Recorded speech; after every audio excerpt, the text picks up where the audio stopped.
அகிலமெங்கும் உள்ள தமிழ் நேயர்கள் அனைவருக்கும் பரம்பரை ஜோதிடர் உங்கள் மனோ பாலாஜியின் அன்பான வணக்கம். மீனராசி அன்பர்களுக்கு புதன் சூரியன் இந்த மகா இணைவு, இந்த இணைவினால் ஏற்படக்கூடிய நிபுணா யோகம். இந்த நிபுணா யோகம் செப்டம்பர் மாதம் 17ஆம் தேதி புதன் உங்களுடைய ராசிக்கு 7ஆம் பாவகத்தில் ஆட்சி உச்ச பலத்துடன் இருக்கக்கூடிய காலகட்டத்தில் சூரிய பகவான் 6ஆம் இடத்திலிருந்து 7ஆம் இடத்திற்கு சஞ்சாரம் பண்ண போகிறாருங்க. இந்த இணைவு புரட்டாசி மாதம் ஏற்பட போகுதுங்க. முதல் நாள்லேயே இந்த இணைவினால் ஏற்படக்கூடிய இந்த அற்புதமான ராஜ யோகத்தால் உங்களுடைய ராசிக்கு எப்பேற்பட்ட சாதகமான பலன்கள் அமையப்போகுது அப்படிங்கிறத பற்றி தாங்க இந்த பதிவில் இப்போ நம்ம பார்க்க போகிறோமுங்க. ஃபஸ்ட் டைம் பார்க்குறவங்களா இருந்தீங்கன்னா சப்ஸ்கிரைப் பண்ணி பெல் பட்டன் அழுத்தி ஆல் ஆப்ஷன் கொடுங்க. இப்போது மீனராசி அப்படின்னா அதாவது உங்களுடைய ராசி காலபுருஷ தத்துவத்தில் 12வது வரக்கூடிய ராசி அற்புதமான ராசி. குரு பகவான் ஆதிக்கத்தில் பிறந்தவங்க நீங்கள் தர்மாதிபதினு சொல்லலாம். உங்களுக்கு தேவையே பெருசாக ஆசைப்படுறதெல்லாம் கிடையாதுங்க. உங்கள் கூட யார் இருக்கிறாங்களோ அவங்க நல்லா இருக்கணும்னு நினைக்கக்கூடிய முதல் எண்ணம் அதாத்தான் இருக்குது. அது மட்டும் கிடையாது, கூட பிறந்தவங்களுக்கு மேலே ரொம்ப அக்கறை எடுப்பீங்க. கட்டினவங்கள் மேலே அப்படின்னா உங்களுடைய துணைவியார் மேலே ரொம்ப அக்கறை எடுப்பீங்க. அது மட்டும் கிடையாது, அன்பானவர்கள்னு சொல்லக்கூடிய நம்ம நட்பு பழக்க வழக்கம் ஃப்ரெண்ட்ஷிப்பு ஒருத்தர் மேலே பாசம் வச்சுட்டு அளவு கடந்த பாசம் வச்சுருவீங்க. இதெல்லாம் உங்களுடைய குண அதிசயங்கள். இப்படி இருந்தாலும் உண்மையை சொல்ல போனோம்னா எல்லா சந்தோஷத்தையும் அனுபவிக்கிறதுக்கு வாய்ப்புகள் கிடைக்கும். ஆனால் நீங்கள் அனுபவிக்க மாட்டீங்க. காரணம் என்னென்னா, இது நமக்கு வேணும், நான் பெரிய மகான் ஆகணும், பெரிய கோட்டீஸ்வரன் ஆகணும், அந்த மாதிரி ஆசையெல்லாம் உங்களுக்கு இருக்காது. நான் நிம்மதியாக இருக்கணும், 4 பேருக்கு உதவி செய்கிறவங்கன்னா இருக்கணும். ஒரு பெண்ணாக இருந்தீங்கன்னு வச்சுங்களேன், என் குடும்பத்தில் இருக்கிறவங்கள நல்லா நான் வச்சு பார்த்துக்கணும், அவங்களுக்கு தகுந்த மாதிரி நான் நடந்துக்கணும், இப்படி தான் நீங்கள் ஆசைப்படுவீங்க. ஆணாக இருந்தீங்கன்னா என் சுற்றி இருக்கிறவங்க நல்லா இருக்கணும், இந்த ஊருக்காக நான் கஷ்டப்படணும், ஒரு நல்ல பொசிஷனுக்கு வந்து அவங்களுக்கு தேவைகளை நான் பூர்த்தி பண்ணணும். இந்த மாதிரி ஒரு கேரக்டர் தாங்க மீனராசிக்காரர். ஆனால் இப்போ இப்படி இருக்கிறீங்க, நான் எல்லாம் நல்லது நினச்சி எனக்கு வந்தது பூரா எல்லாம் கெட்டதாக தான் நடந்துகிட்டு இருக்குது. இப்போ தான் அந்த வருத்தத்தில் தான் நீங்கள் இருக்கிறீங்க. கவலையே படாதீங்க. ஏன்னா 7.5 சனி, ஜென்மத்தில் சனி இருக்குது, ஆரோக்கியம் சரியில்லை, மனசு கெட்டு போச்சு, எல்லாமே வந்து குடும்பத்துக்குள்ளேயும் சிறு சிறு பிரச்சனைகள் நடந்துகிட்டு இருக்குது, விரயங்கள் அதிகமாகிட்டு இருக்குது. அதாவது உண்மையை சொல்ல போனோம்னா நீங்கள் கரெக்டாக இருந்தாலும் குடும்பத்துக்குள்ளே யாராவது ஒரு சிக்கல்கள் பண்ணும்போது நிம்மதி ஆட்டோமேட்டிக்காக கெட்டு போகும். வேலைக்கு போகிற இடத்துல அங்கே இருக்கிற பிரச்சனை உங்களை தலையை வெடிக்கிற மாதிரி ஆக்கும். சிலருக்கெல்லாம் பார்த்தா வேலையிலேயே சில பிரச்சனைகள் உருவாகிருக்கும், வேலை இழப்புகள் வந்திருக்கும். வேலை இல்லாமல் வீட்டில் இருக்கிறங்க, புதுசாக ஏதாவது செய்யலாம்னு இருக்கிறேன், எப்போ செய்யலாம் சொல்லுங்கள் அப்படிங்கிற நிலைமையில் இருப்பீங்க. சரிங்களா?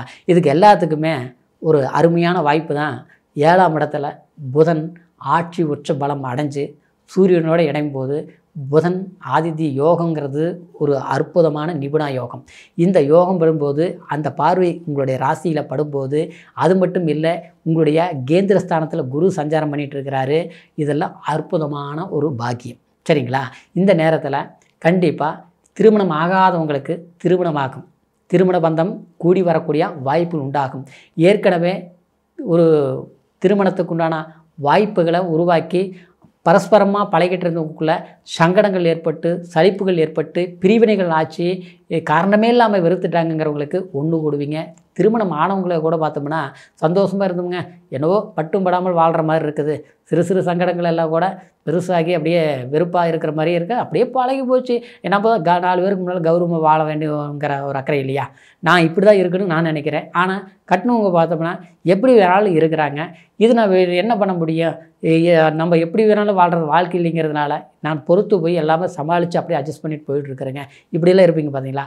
அதாவது உங்கள் துணைவியார் மாற்றங்கள் ஏற்படக்கூடிய வாய்ப்புகள் உண்டாகும். ஏன்னா புதன் இருக்குது. புதனுங்கிறது 4ஆம் அதிபதி வீடு, அதாவது 4ஆம் இடம் சுகஸ்தானாதிபதி.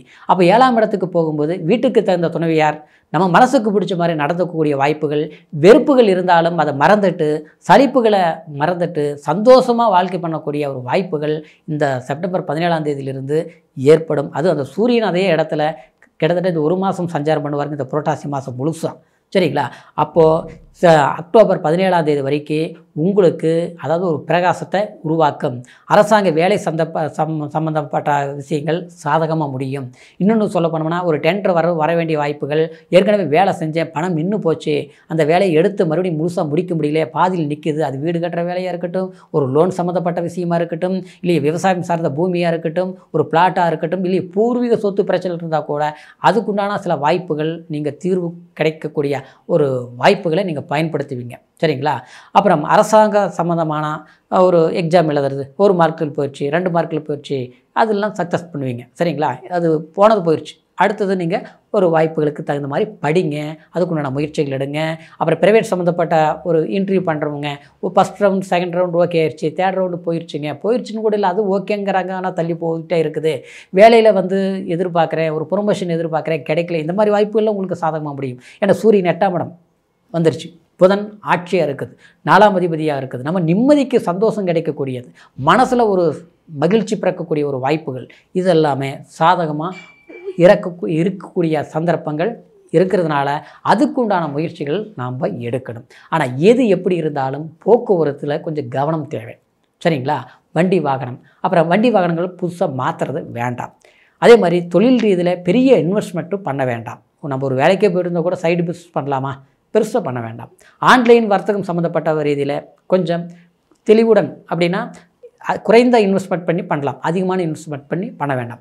வெளிநாடு பிரயாணங்கள் போகணும்னு நினைக்கக்கூடியவங்க, குழந்தைங்களை வெளிநாட்டு படிப்பு சம்மந்தப்பட்ட விஷயங்கள் படிச்சுட்டு வெளிநாட்டு வேலை அனுப்புறது, இல்லை நாம்ளே வேலைக்கு போகிறது, இல்லை குழந்தைங்கள் அங்கே இருக்கிறாங்க நாம் போகணும்னு நினைக்கிறது, கணவன் மனைவி 2 பேர் அங்கே போகணும், அவர் அங்கே இருக்கிறாரு நானும் போகணும் இல்லையா, இது குடும்பம் ஒன்று சேரக்கூடிய ஒரு வாய்ப்புகள், அதாவது ஒரு இடத்துல இருக்கக்கூடிய வாய்ப்புகள், 2 பேருக்கு ஒரே இடத்துல வேலை கிடைக்கக்கூடிய வாய்ப்புகள், அதெல்லாம் சாதகமாக அமைய சந்தர்ப்பந்தான் இந்த நிபுணா யோகம்னு சொல்லக்கூடிய ஒரு அற்புதம். இன்னொன்று, அதாவது குடுக்கல் வாங்கலில் கவனம் தேவை. சரிங்களா? குடுக்கல் வாங்கலுங்கிறது ஜாமீன் கைது போடுறது, அது இல்லாமல் பண்ணக்கூடாது. அடுத்தவங்களுக்கு சப்போர்ட் பண்ணி நான் ஆட்சின்னு போய் நிற்கிறது, இது எல்லாமே இருக்கக்கூடாதுங்க. அப்புறம் பார்த்தோம்னா தன் உடல் ஆரோக்கியத்தில் கொஞ்சம் கவனம் எடுத்துக்கணும். டென்ஷனாக இருக்கும், கை கால் வலி, பேக் பெயின், படுத்தா சரியாக தூக்கம் வரல, சிந்தனைகள், இதெல்லாமே கொஞ்சம் சரிப்படுத்திக்கணும். நீங்கள் தான் சரிப்படுத்திக்கணும். அதனால் என்ன பண்ணணும், கோயிலுக்கு போகணும், ஆலயங்கள் போகணும், குலதெய்வ வழிபாடு பண்ணணும், பெருமாள் கோயில் வழிபாடு கண்டிப்பாக இந்த நேரத்தில் பண்ணுங்கள். அப்புறம் இன்னொன்று மறக்காமல் உங்கள் ஜாதகத்தை பாருங்கள். அந்த ஜாதகத்தில் அதாவது இப்போ இந்த நேரத்தில் இந்த புரட்டாசி மாதம் அது புதன் சூரியனோட இணைவு இருக்கக்கூடிய நேரத்தில் 5ஆம் இடம், 9ஆம் இடம், 7ஆம் இடம், இந்த 3 ஸ்தானத்தில் அதாவது பாவகிரகங்களுடைய தொடர்பு இருக்குதா, இல்லை பாவகிரகங்கள் இருக்குதாங்கிறத கண்காணித்து அதுக்கு உண்டான ஆலயங்களுக்கு போய் பரிவர்த்தனை செய்யுங்க. சரிங்களா? நம்ம பார்த்தா ரொம்ப திறமைசாலியாக இருக்கிறோம், ரொம்ப நல்லவங்களாக இருக்கிறோம், நாம் ஏன் இவ்வளோ கஷ்டப்பட்டுட்டு இருக்கிறோம், எப்போ பார்த்தாலும் சிறு வயதிலிருந்தே சிரமப்பட்டு கொஞ்ச நாள் நல்லா இருந்தும் பார்த்தோம்னா மறுபடியும் பிரச்சனை ஆகி போச்சு. ஆச்சுங்களா? எல்லாம் இருக்குது, அனுபவிக்க முடியல, யாரோ அனுபவிச்சுட்ருக்கிறாங்க, நம்மளுது இனி நாம் அனுபவிக்க முடியல, நாம் கஷ்டப்பட்டுட்டு இருக்கிறோம். நம்ம இந்த கஷ்டங்களை தொடர்ந்து போயிட்டுருக்குது, என்ன அப்படின்னு குழப்பிட்டுருக்குன்னு பார்த்தீங்களா? அவங்களுக்கெல்லாம் ஜாதகம் பாருங்கள். பார்த்து நான் சொன்ன மாதிரி இந்த பாவகங்கள் ஏதாவது பலவீனமாக இருந்தால் அதுக்கு உண்டான நம்ம பிறக்கும்போது என்ன கர்மாவில் பிறந்தோம், என்ன ஒரு சுமைகளை சுமந்து பிறந்திருக்கிறோமா, இல்லை அதிர்ஷ்டத்தோடு பிறந்திருக்கிறோமா, இல்லை ஏதாவது ஒரு குறை குற்றங்கள் இருந்தால் அதுக்கு என்ன ஒரு புண்ணிய தீர்த்தங்கள், இல்லை புண்ணிய ஆலயங்கள், எந்த இறைவன் வழிபாடுகள், இதெல்லாம் இருக்குதுங்க கண்டிப்பாக. ஏன்னா நல்லதுன்னு ஒன்று இருக்கிற போது அதுக்குண்டான கெட்டதும் ஒரு பக்கம் இருக்கத்தான் செய்யும். அந்த கெட்டதுக்கு சில நிமோசனைகள் செய்யணும், நல்லதுகளுக்கு தகுந்த மாதிரி சில வாய்ப்புகளை பயன்படுத்தணும். அப்போ தாங்க நம்மளுடைய வழி தீர்வு கிடைக்கும். ஜோதி ஒரு எப்படி எரியுதோ வெளிச்சம் பிறக்குதோ அந்த மாதிரி வாய்ப்புகள் நம்ம பயன்படுத்த முடியும். அதனால் உங்களுடைய ஜாதகத்தை பார்த்துக்குங்க. ஏன்னா இப்போ நான் சொன்னது கோச்சாரம், உங்களுடைய ராசிக்கு இந்த மாதிரி பயிற்சிகளால் நடக்குதுன்னு சொல்கிறேன்.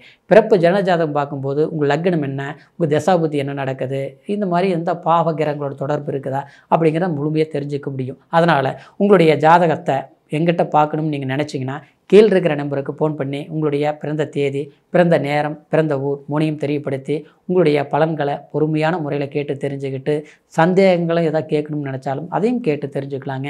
அதே மாதிரி உங்களுடைய பலன்களை தெரிஞ்சுக்கிட்டு புதிய முயற்சிகள் எடுங்க.